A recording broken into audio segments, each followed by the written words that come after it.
I've always loved the quiet of suburban life. It was peaceful, predictable, and safe. When I first moved into my little house, nestled on a quiet cul-de-sac surrounded by neatly manicured lawns and white picket fences, I thought it would be the perfect place to start fresh.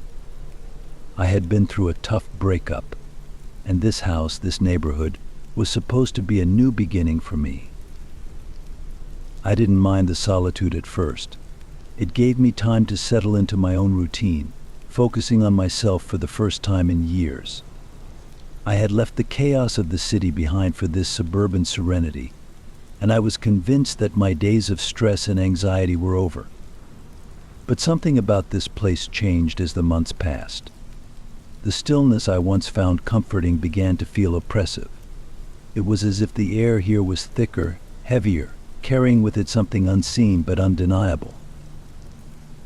It all started with a neighbor. The house next door was an unremarkable two-story with peeling white paint and faded shutters, nothing to suggest it was anything out of the ordinary. My neighbor, Mr. Hughes, was an elderly man in his late 60s who lived alone.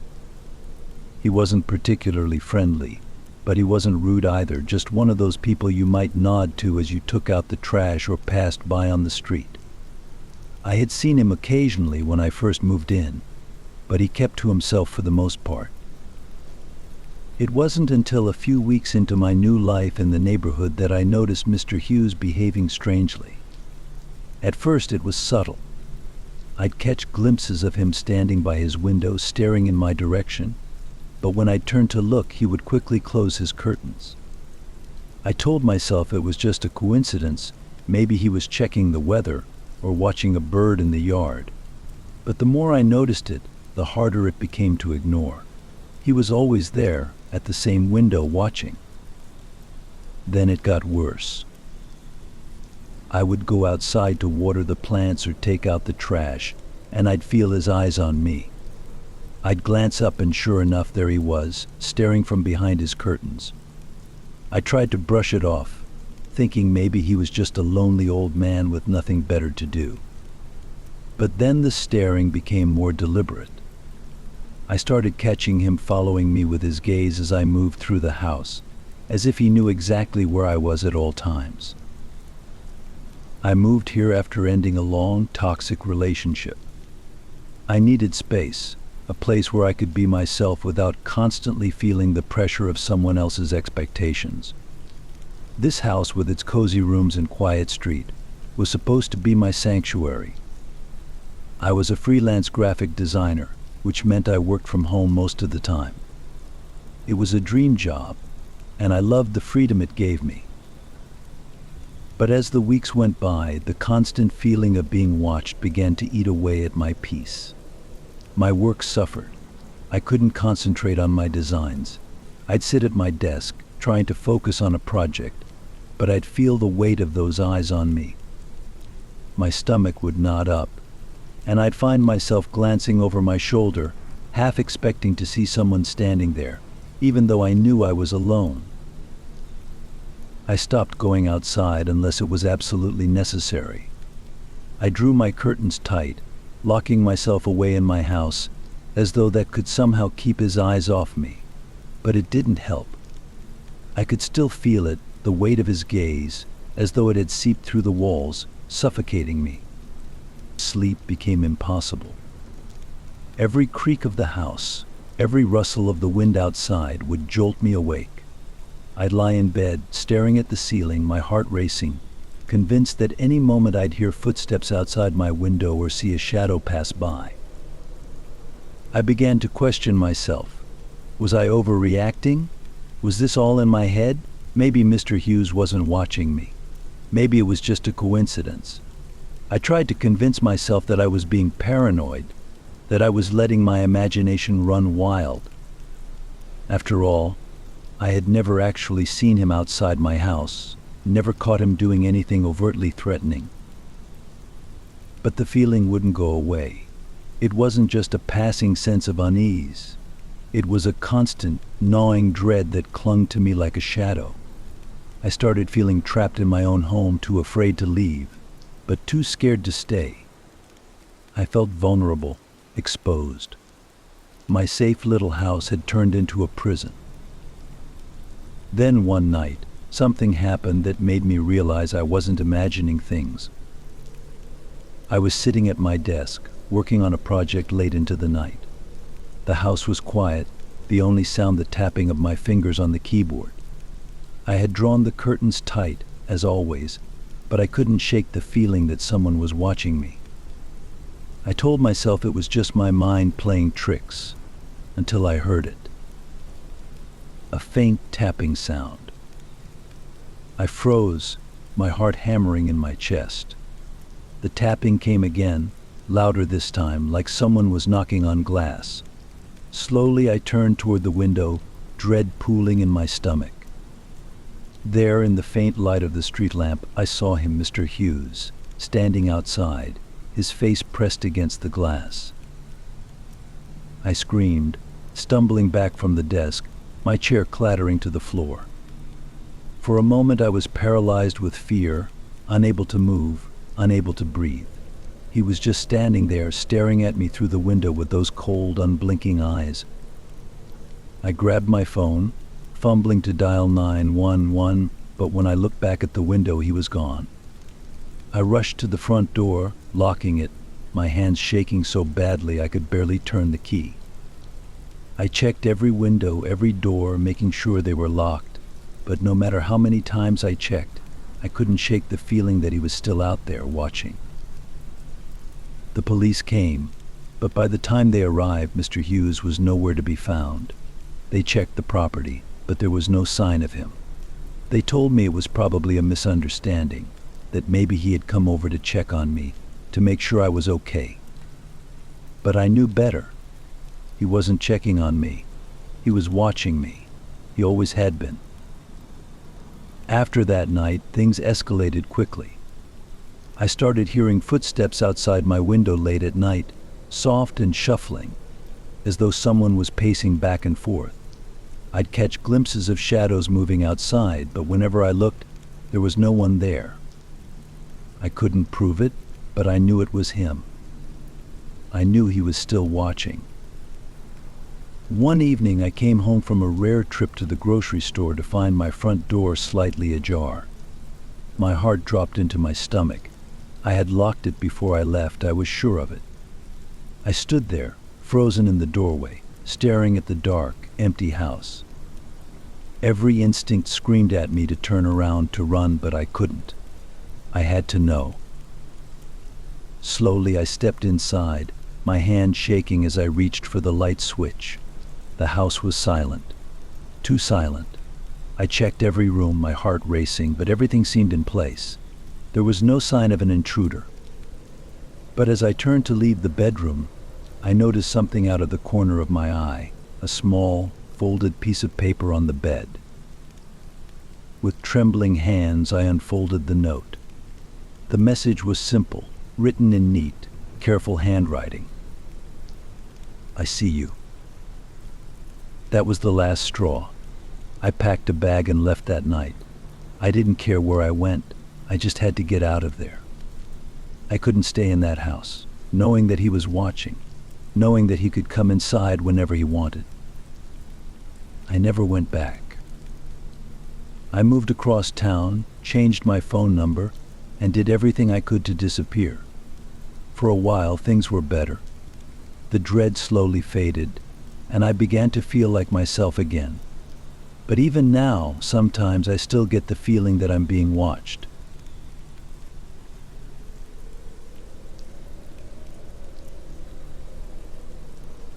I've always been the kind of person who preferred solitude.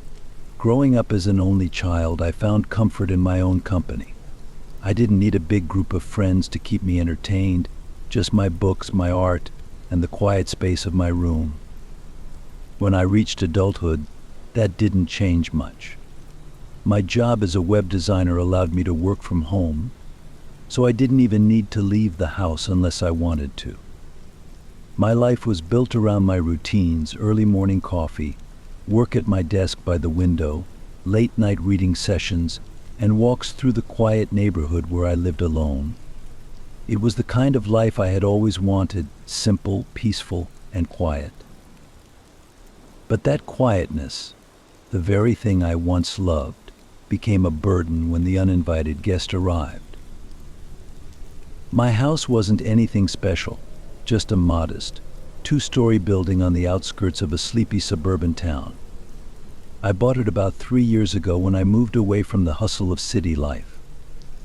I wasn't running away from anything, but I was searching for a slower pace, something that would allow me to focus on my art and forget about the noise and chaos that had been a constant part of my life for years.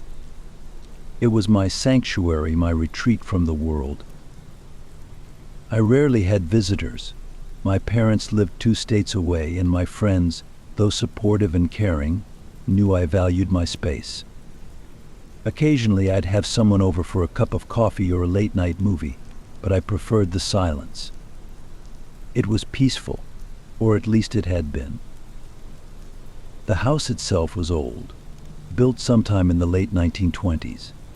It had character, with its creaky floors and vintage fixtures, but nothing that ever struck me as strange or unsettling. I was used to the noises old houses made, settling sounds, pipes groaning, the occasional draft slipping through a window.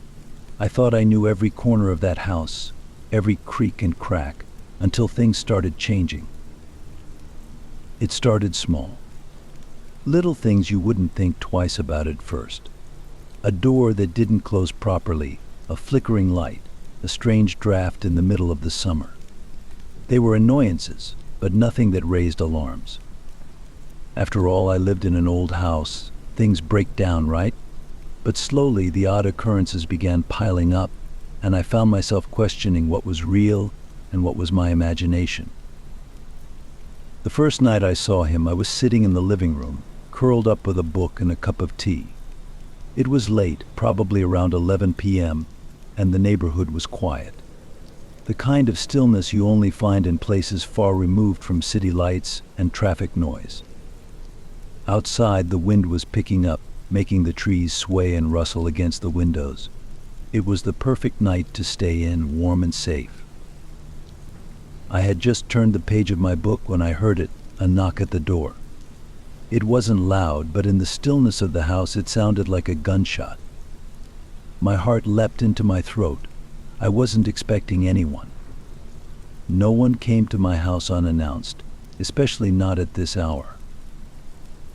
For a moment I just sat there, frozen, staring at the door as if willing it to stay shut. Maybe I had imagined it, but then it came again, this time louder, more insistent. A solid, deliberate knock. I stood up slowly, my heart racing as I moved toward the door.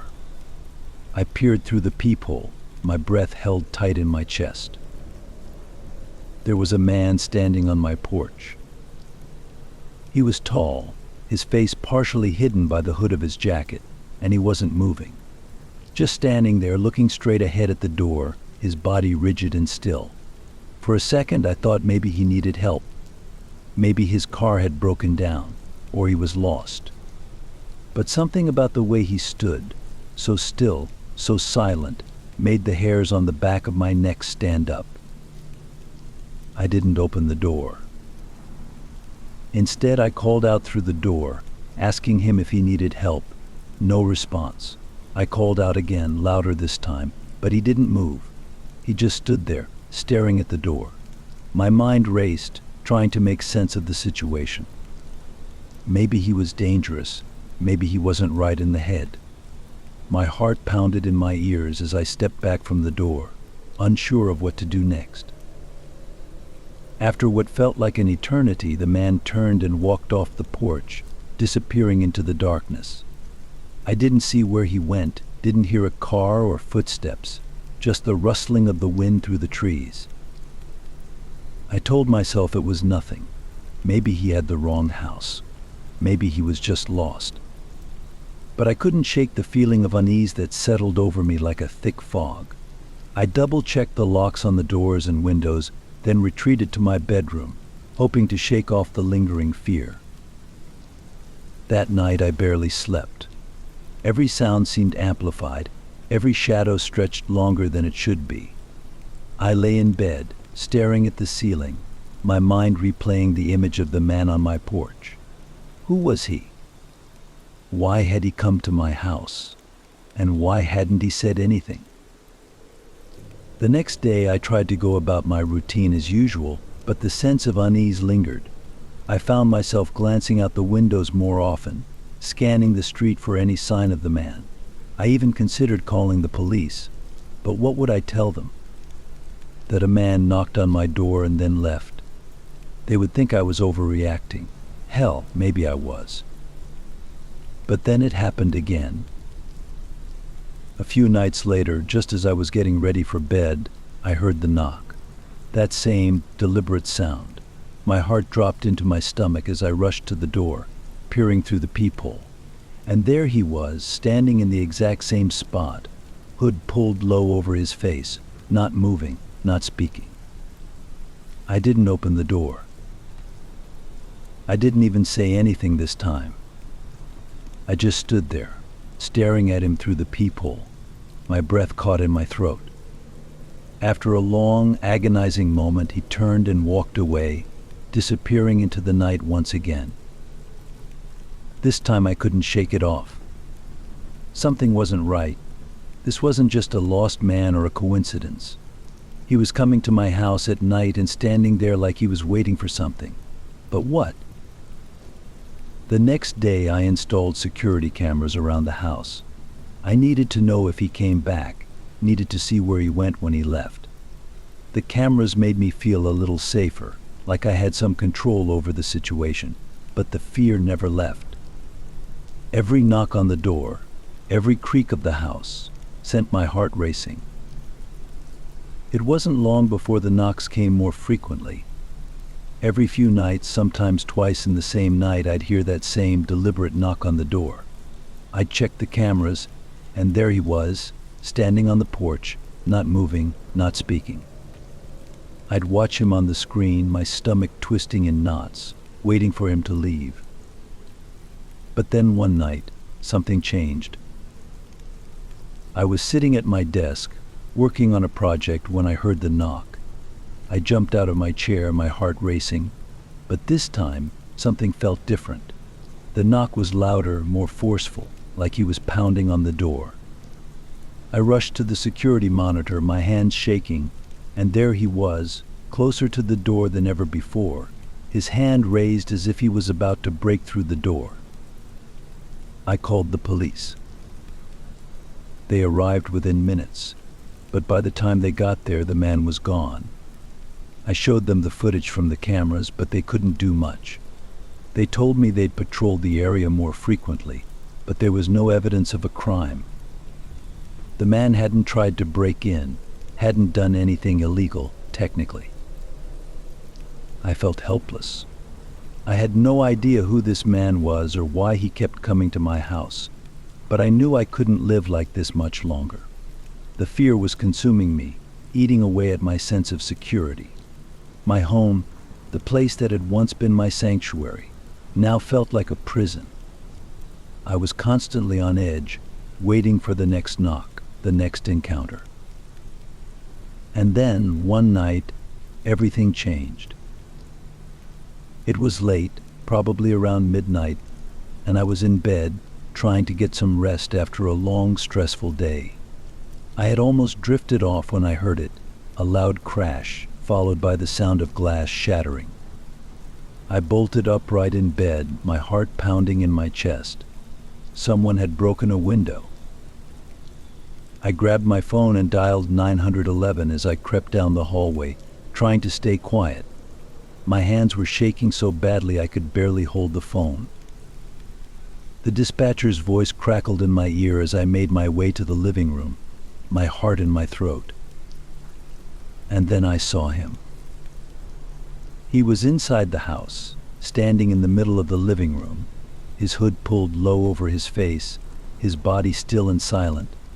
He didn't move, didn't speak, just stood there, watching me. My blood turned to ice. I couldn't move, couldn't breathe. The fear was paralyzing. Then slowly he turned and walked toward the broken window, climbing out and disappearing into the night. The police arrived minutes later, but by then he was long gone. They searched the area, but there was no sign of him. No fingerprints, no clues, nothing. That was the last time I saw the man. After that night, the knocks stopped, the strange occurrences ceased, but the fear never left. Even now, years later, I can't shake the feeling that he's still out there, watching, waiting. I moved to a new house, far away from the old one, but the sense of dread follows me wherever I go. I don't know who he was or what he wanted, but I'll never forget the way he stood there, silent and still, like a shadow that had come to life. I'll never forget the feeling of being watched, of knowing that someone, somewhere, was waiting for the perfect moment to strike. The uninvited guest may be gone, but his presence lingers, a dark shadow that haunts my every step.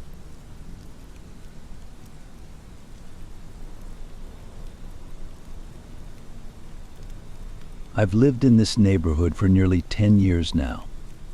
It's one of those quiet, suburban areas that you wouldn't think much about if you passed by. The houses are modest but well kept, with neat lawns and white picket fences. Everyone knows everyone else, at least on a first-name basis. Kids play in the street after school, and during summer you can hear the faint sound of lawnmowers and the occasional ice cream truck making its rounds. It's a place where nothing much happens, or so I thought. But something dark was brewing just beneath the surface, something I never saw coming. It all started with the gifts. It was a typical Saturday morning when I first noticed the gift. I was out front, tending to the garden, when I saw it, a small, carefully wrapped package sitting on my front step. The paper was plain brown, tied with a thin piece of twine, and there was no name or note attached. I hadn't ordered anything, and I certainly wasn't expecting a package from anyone. Curious, I picked it up. It was light, almost weightless in my hands, and I couldn't hear anything shifting around inside when I shook it gently. Something about it felt off, but I couldn't place why. Maybe it was the lack of a name or the plainness of the wrapping. It just seemed so out of place in the otherwise ordinary day. I brought the package inside and placed it on the kitchen counter. For a while I just stared at it, unsure of what to do. Part of me wanted to open it right away, but another part, the part that was growing increasingly uneasy, wanted to leave it alone, maybe even throw it away without a second thought. After all, who leaves anonymous gifts on someone's doorstep? Eventually, my curiosity got the better of me. I untied the twine, peeled back the paper, and found a small wooden box inside. It was handmade, with intricate carvings on the surface that looked old and weathered. When I opened the box, there was only one thing inside, a single dried flower. I stood there for a moment, staring at the flower. It was delicate, fragile, like it had been pressed between the pages of a book for years. There was nothing else in the box, no note, no explanation, nothing to indicate who had left it or why. It was strange, to say the least. I couldn't think of anyone who would leave something like this on my doorstep. And why a flower? Why a dried, seemingly forgotten flower? I've lived alone for as long as I can remember. I'm not antisocial by any means, but I've always valued my independence. After a rough breakup years ago, I decided that living alone was the best option for me. I work from home as a freelance writer, so my days are usually spent in the solitude of my office, typing away at my computer. I've gotten used to the quiet, the stillness. It's comforting in a way. The neighborhood, as I said, is pretty uneventful. I know most of my neighbors, at least enough to wave at them as I pass by. There's Mrs. Henderson, the elderly woman who lives next door and loves to bake. Then there's the Johnson family across the street with their 2 kids who are always riding their bikes up and down the sidewalk. It's a typical suburban community, the kind where you feel safe leaving your doors unlocked and walking outside at night. I've never had any issues living here. No strange encounters, no drama. That's why the gift felt so out of place. It was a disruption in the routine, in the peaceful, predictable life I'd built for myself. At first, I didn't think too much of it. Maybe someone had left the package at the wrong house, or maybe it was some kind of neighborhood prank. But as the days went by, more gifts started to appear. Every few days, I'd find another package on my doorstep. Each one was wrapped the same way, plain brown paper, tied with twine, and inside there was always something strange. A small trinket, a pressed leaf, a piece of old faded fabric. Each item was different, but they all shared the same eerie quality, like they were relics from another time. At first, I didn't tell anyone about the gifts. I figured it was just a harmless prank or something, and I didn't want to make a fuss. But after the third or fourth package, I started feeling uneasy. Who was leaving these things? And why me? I decided to ask around the neighborhood just to see if anyone else had experienced anything similar. It was a casual conversation at first. I didn't want to seem paranoid, so I started with Mrs. Henderson. "Oh dear, I haven't received anything like that," she said, frowning as she wiped her hands on her apron. "But now that you mention it, I have seen a few strange things lately. Just little things, like someone's been moving things around in my garden at night. I thought it was just the wind." Her words sent a chill down my spine. Could it be the same person? I thanked her for her time and moved on to the next neighbor, and the next. Everyone had a similar story, small, seemingly insignificant oddities that they'd brushed off as nothing. But no one had received any gifts like the ones I had. That night, I couldn't shake the feeling of unease. Whoever was leaving these gifts wasn't just targeting me, they were watching the whole neighborhood. But why? And what did they want? The word spread quickly after I started asking questions. The neighbors, who had once been friendly and carefree, were now on edge. The Johnson family installed security cameras. Mrs. Henderson started locking her doors and windows at night, something she'd never done before. People were talking, sharing their theories. Some thought it was just a prank, maybe some bored teenagers messing with the neighborhood. Others believed it was something more sinister. There were whispers of a stalker, someone who was watching us, learning our routines. The gifts, they said, were a way of marking us, of letting us know that we were being watched. I didn't know what to believe. The gifts themselves weren't threatening, just strange. But the fact that someone was leaving them, that they were going out of their way to watch me and the rest of the neighborhood, was enough to send my anxiety through the roof. I tried to go about my life as usual, but it was impossible. Every time I stepped outside, I felt like I was being watched.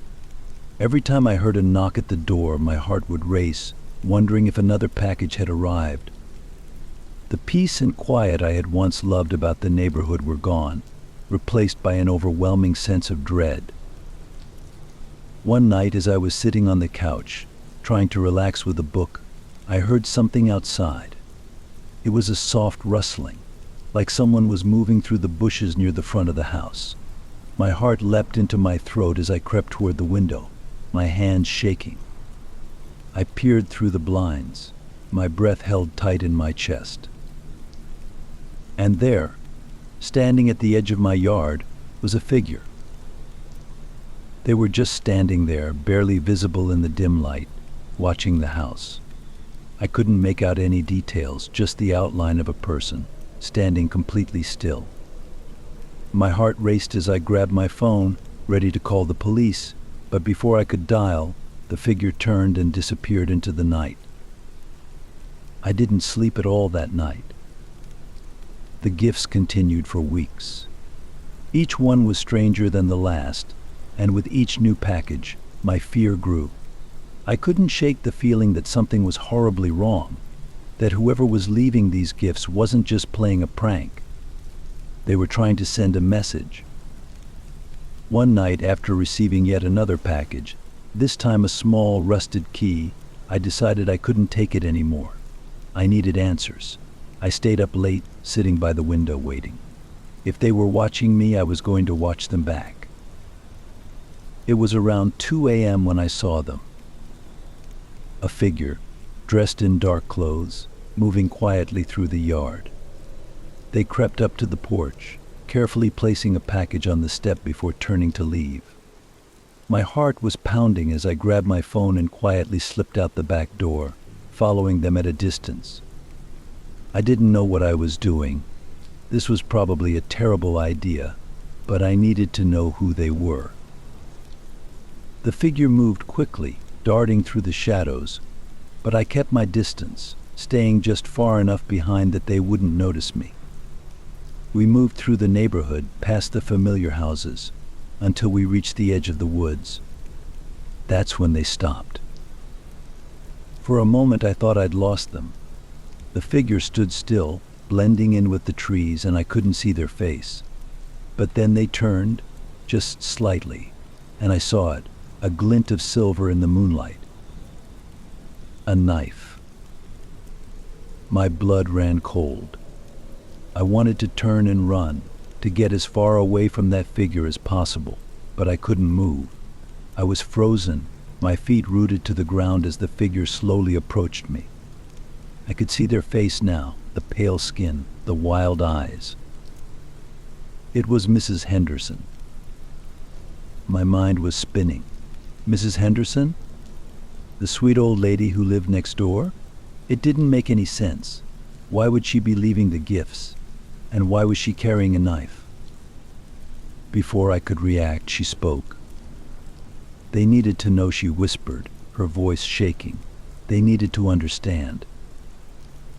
Understand what? I didn't know what she was talking about, but the look in her eyes told me everything I needed to know. Mrs. Henderson wasn't the sweet old lady I thought she was. She was dangerous. I don't remember what happened next. I must have run, because the next thing I knew I was back in my house, locking the door behind me. I called the police, but by the time they arrived, Mrs. Henderson was gone. They found her a few days later, hiding out in an old shed at the edge of town. She never gave a clear explanation for why she'd left the gifts or why she'd been watching the neighborhood. Some people said she'd lost her mind, that the isolation of living alone had driven her to madness. Others believed there was something more to it, something darker. In the end, the gifts stopped, but the sense of unease never left. Even now, years later, I can't shake the feeling that someone is watching me.